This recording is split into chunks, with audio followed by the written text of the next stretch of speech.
CS rank season के ये 3 ऐसे सीक्रेट कैरेक्टर कॉम्बिनेशन जिनका अगर तुम यूज करते हो तो सिर्फ 2 दिन के अंदर ग्रैंड मास्टर पॉसिबल है। सिर्फ क्योंकि शुरू के 2 दिनों में सिर्फ 50 स्टार पे ग्रैंड मास्टर होता है और ग्रैंड मास्टर पे 50 स्टार लगाना कोई भी बड़ी बात नहीं है। ये तीनों कॉम्बिनेशन की मदद से तुम लगा सकते हो। मुझे पता है कि सीजन में बहुत टफ लॉबी आती है जिसकी वजह से बहुत सारे एबनॉर्मल प्लेयर्स भी आते हैं, लेकिन ये कॉम्बिनेशन एबनॉर्मल प्लेयर्स को भी हरा के रख देंगे। और ऐसा मैं इसलिए बोल रहा हूँ क्योंकि मैं खुद यूज करता हूँ और मैंने 1000 से ज्यादा स्ट्रीक बनाई है CS रैंक में। साथ में कई बार मैं रीजन भी कर चुका हूँ इन कॉम्बिनेशंस की मदद से, इसीलिए ये कॉम्बिनेशन वर्किंग है। मेरी बात से वो भी एग्री करते हैं जिन्होंने मेरा कॉम्बिनेशन पहले यूज करा है। उन सभी के कमेंट तुम देख सकते हो। मेरा कॉम्बो यूज करके ग्रैंड मास्टर लगाया है हर सीजन और इस सीजन तुम भी लगा सकते हो। बस वीडियो को एंड तक वॉच आउट करना। मैं विदाउट गन स्किन सारे कॉम्बो यूज करने वाला हूँ क्योंकि हमारे पास गन स्किन नहीं होती है। आई नो, सो ये प्रॉब्लम भी मैं तुम्हारी सॉल्व कर दूंगा। बस वीडियो को एंड तक देखना सब्सक्राइब करते हुए। वन कॉम्बिनेशन भाई, इसमें तुम्हें एक्टिव स्किल में ही लगाना है। सबसे पहले तात्सुए कैरेक्टर क्योंकि हम रश करने वाले हैं। सेकंड वाले स्लॉट में हम रखेंगे वुल्फ्रा को। थर्ड वाले स्लॉट में लगा लेना है ओथो कैरेक्टर को। फोर्थ वाले स्लॉट में हम रखेंगे लूना। और पेट की बात करें तो बहुत इंपॉर्टेंट है, तुम्हें रॉकी पेट को लगाना है। और लोडआउट में तुम लगा सकते हो ये परमानेंट टीम बूस्टर या फिर हैमर। ये कॉम्बिनेशन ना बेस्ट होने वाला है रश करने के लिए। इससे तुम पहला ही राउंड इजी निकालोगे क्योंकि तात्सुया चार्ज होता रहता है। यहाँ देखो पहला ही राउंड है, मैंने 3 एनिमी नॉक लिए और लास्ट वाले को नॉक करके मैंने एकदम से एसी कर दिया। इस कॉम्बिनेशन में ना अपने पास बहुत कुछ है क्लच करने के लिए, जैसे कि मान लो कि वुल्फ्रा है अपने पास जिससे अपन हेड बहुत तगड़ा दे सकते हैं किसी भी एनिमी को। 1v1 में तो मजा आ जाने वाला है। और साथ में जब तुम रश कर रहे होगे, जैसे तुम एक एनिमी नॉक लेते हो तो सबकी लोकेशन आएगी क्योंकि तुम्हारे पास है ओथो कैरेक्टर और इसी वजह से मुझे यहाँ सबकी लोकेशन आ रही है। इसका ये मतलब भी नहीं कि तुम अकेले जाके 3-4 बंदों में घुस जाओगे और सोचोगे कि मैं क्लच कर दूंगा। इस कॉम्बो में अपने पास 2 एक्स फैक्टर कैरेक्टर है जिसका नाम है ओथो एंड वुल्फ्रा कैरेक्टर। दोनों इनफ है क्लच करने के लिए। और देखो लूना की वजह से ना तुम्हारे पास अगर कोई शॉटगन भी है ना तो वो भी बहुत तेज चलने वाली है। यहाँ देखो ट्रोगन है अपने पास और जैसे ही मैं एक को नॉक लेता हूँ मुझे सेकंड वाले एनिमी की भी लोकेशन पता है कि ये कहाँ घूम रहा होगा और इसी को देखते हुए मैं नीचे कूदा पर मेरा टीममेट इसे नॉक लेता है। लेकिन इतने में ही एनिमी रिवाइव हो जाता है जिसको मैं नॉक लेता हूँ और फिर दूसरे एनिमी की लोकेशन वापस ओथो से देखी एंड देन इसको भी मैंने फिनिश कर दिया। सबसे बेस्ट बात इस कैरेक्टर की यही है कि एक बार नहीं, 2 बार नहीं, 3 बार नहीं, 4 बार तुम चार्ज कर सकते हो तात्सुया को एक ही सिंगल मैच में। और इसीलिए इंटेंस सिचुएशन में भी तुम क्लच निकाल सकते हो। इसका एग्जांपल तुम देखो, बेस्ट एग्जांपल मैं तुम्हें यहाँ दिखाता हूँ। यहाँ देखो मेरे सामने ना 3 एनिमी अचानक आ जाते हैं जिसमें से एक एनिमी रश करता है। मैं तात्सुया यूज करके इसे डिस्ट्रैक्ट करता हूँ एंड देन इसे नॉक निकालता हूँ। इतने में ना इसका टीममेट भी आने वाला था। 2 एनिमी जस्ट सामने है मेरे, एक एनिमी इधर आया और जैसे ही आता है मैं डैश का यूज करता हूँ और वापस से मैं इसको नॉक ले लेता हूँ। अब इसके बाद फिर से डैश चार्ज हो गई जिसके बाद मैं तीसरे एनिमी पे रश मारता हूँ पर इतने में एक और रिवाइव हो जाता है। लेकिन क्योंकि डैश मेरे को बार बार मिलता है और इसी का फायदा उठा के मैं सबको नॉक ले लेता हूँ। एक ही गेम में मेरे को 4 बार मिल गया भाई डैश। तुम यहाँ लाइव एग्जांपल देख सकते हो, नॉक लेते ही डैश मिला, वापस से दूसरे को नॉक लेते वापस से डैश मिल गया। कुछ इस तरीके से ही तुम हर एक गेम में क्लच कर सकते हो, वो भी फुल स्पीड के साथ रश करते हुए।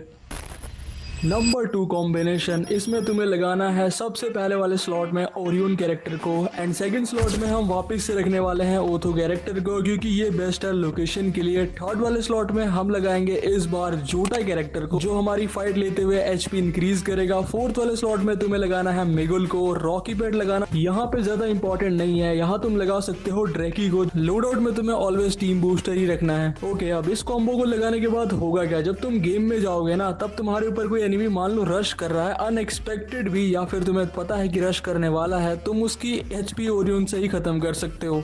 देखो ओरियन चार्ज करने के लिए ना तुम्हें ना गेम में एक एनिमी को नॉक लेना होगा और नॉक लेने के लिए तुम कैंप भी कर सकते हो। और अगर एनिमी रश कर रहा है कुछ इस तरीके से तो तुम नॉक ले लोगे। पहला नॉक लेते ही ओरियन चार्ज होगा, फिर सेकंड वाला जो एनिमी तुम्हारे ऊपर आएगा रश करने उसको तुम ओरियन से आधा डैमेज दे सकते हो। इसके बाद तो एनिमी कंफ्यूज हो जाएगा, उसका फायदा उठा के तुम नॉक भी निकाल लोगे। लेकिन सबसे ज्यादा मजा तब आता है जब कोई तुम्हारे ऊपर रश करे। अचानक रश आने के वक्त एनिमी तुम्हें सरप्राइज करेगा और तुम भी एनिमी को सरप्राइज कर सकते हो ओरियन बनने के बाद। और ओरियन बनते ही एनिमी डिस्ट्रैक्ट एंड फिर तुम उसको नॉक निकाल लोगे कुछ इस तरीके से। देन यहाँ पे अगर तुम रश कर रहे हो तो रश करते वक्त भी यहाँ पे अगर 2 एनिमी भी है तो भी कोई दिक्कत नहीं, पहले यहाँ पे शॉट पड़ेगा एंड फिर दोबारा से ओरियन चार्ज।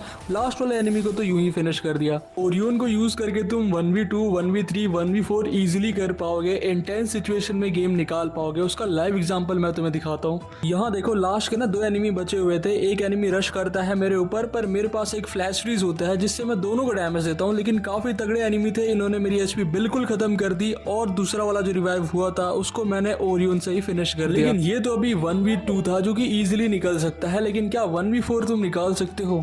1v4 निकालने के लिए तुम्हें एक एक करके एनिमी के ऊपर रश करना होगा। जैसे कि यहाँ देखो एक एनिमी अचानक सामने आया, इसको नहीं पता था पर मैंने इसको नॉक ले लिया। अब सेकंड वाला ओथो से स्लो हो गया तो इसको भी हमने नॉक ले लिया। थर्ड एनिमी छुप के बैठा हुआ था, मैं गया अचानक से रश करने इसके सामने, पर मैं पहले ओरियन बन गया। सामने वाला भी ओरियन लेकर आया था, बट स्टिल यहाँ पे मैंने इसको नॉक कर दिया। अब इसको नॉक करने के बाद लास्ट का ही एक एनिमी बचा हुआ था जिसको मैं ढूंढता हूँ और हेडशॉट देके फिनिश कर देता हूँ। ये क्लच देखने में आसान लगा होगा लेकिन करने में बिल्कुल भी नहीं है। बहुत बार ऐसा होता है 3-3 का स्कोर होता है, रश मारना इंपॉर्टेंट होता है और यहाँ पे ही रश मार के बाहर की तरफ निकल के मैं एक एनिमी को नॉक निकाल के आता हूँ जिसका टीममेट उसे कवर दे रहा था पर वो मुझे कुछ नहीं कर पाया। अभी देखो यहाँ पे 3 एनिमी अलाइव है और यहाँ पे ये सिचुएशन कितनी ज्यादा इंटेंस है कि मेरे टीममेट सारे नॉक हो चुके हैं और लास्ट राउंड है, यहाँ मुझे निकालना है किसी भी तरीके से, लेकिन मैं अचानक से गलत रश कर देता हूँ जिसकी वजह से मेरे को बहुत गंदा डैमेज पड़ा। सामने वाला बंदा ओरियन बन के मुझे डैमेज दे रहा था, लेकिन इतने में ही मेरा टीममेट नॉक और फिर मैं एक नॉक निकालता हूँ जिसकी वजह से मैं ओरियन बन पाता हूँ एंड ओरियन की वजह से ही मैं यहाँ बच पाया। लेकिन लास्ट वाला एनिमी काफी डेंजर था, बट इसको भी हमने एंड में फिनिश कर दिया।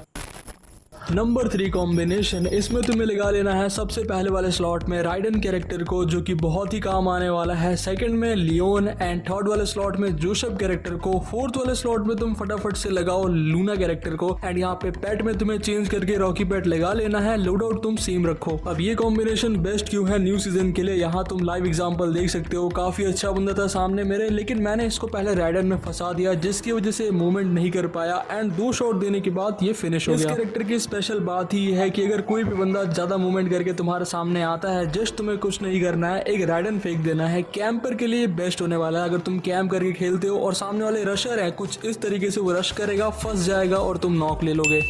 लूना कैरेक्टर होने की वजह से हमारा हेडशॉट भी बहुत इजी लगने वाला है क्योंकि लूना भाई सुपर पावर है, किसी भी एसएमजी गन में फिट हो जाने वाली है। और यहाँ पे जब सिचुएशन आती है रश करने की, जहाँ पे ये एकदम से 3-4 एनिमी हो, यहाँ तुम पहले ही एक राइडन फेंक दो जैसे कि मैंने फेंक दिया। राइडन फेंकते किसी ना किसी को पकड़ ही लेगा इस भीड़ में, और इसी भीड़ का फायदा उठा के मैंने CR7 भी ऑन कर दिया जो कि तुम्हें इस पॉकेट मार्केट से मिल जाएगा। लोड आउट में तुम लगा लेना। बाकी इसके बाद जब तुम ऑन करोगे ढोल स्किल, तुम्हारे पास बहुत सारे बेनिफिट्स है। राइडन का यूज भी तुम 2 बार कर सकते हो और रॉकी पैड की वजह से जल्दी चार्ज होगा। अभी यहाँ देखो ये बंदा भी मेरे राइडन में फंस गया और नॉक हो गया। अब एक तीसरा बंदा और आया मेरे सामने और यहाँ पे मेरे टीममेट ने ऑन कर लिया CR7 और इसी के साथ मेरे को कोई राइडन नहीं लगा क्योंकि मेरे पास जोसेफ भी था और एंड वाले बंदे को हमने हेडशॉट देके फिनिश कर दिया।